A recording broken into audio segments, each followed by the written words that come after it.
Surely with your friends or family more than once you have discussed the color of a given object.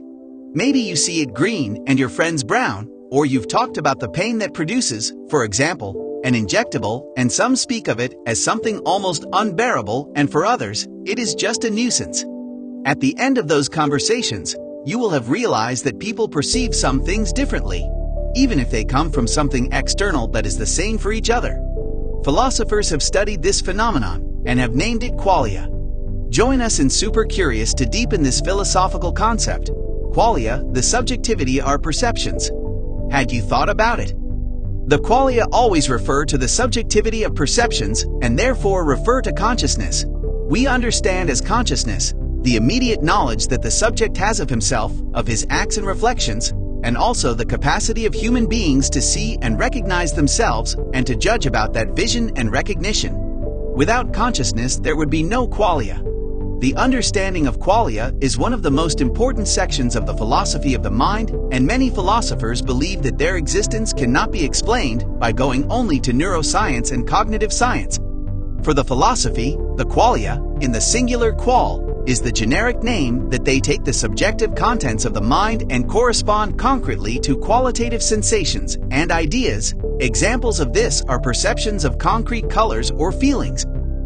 Stanford University, in its Encyclopedia of Philosophy, tries to explain what qualia is with an example. Ask the reader to imagine that he enters a paint shop and looks at a sample of brilliant turquoise, blue and alive, and then presents another sample of opaque brown.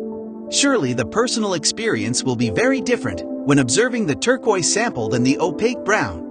This difference is due to the phenomenal nature of the experience and is because the color is experienced from a subjective perspective.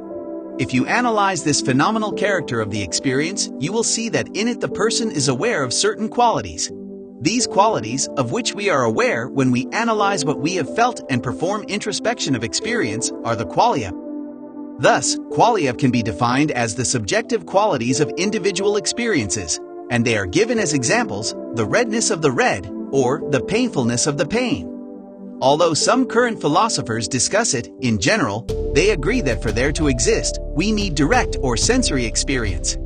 The qualia try to explain the emptiness that exists between the epiphenomenal qualities, which remain under the subjectivity of our perceptions and the brain, and also answer the question of how physical brain processes can have non-physical properties.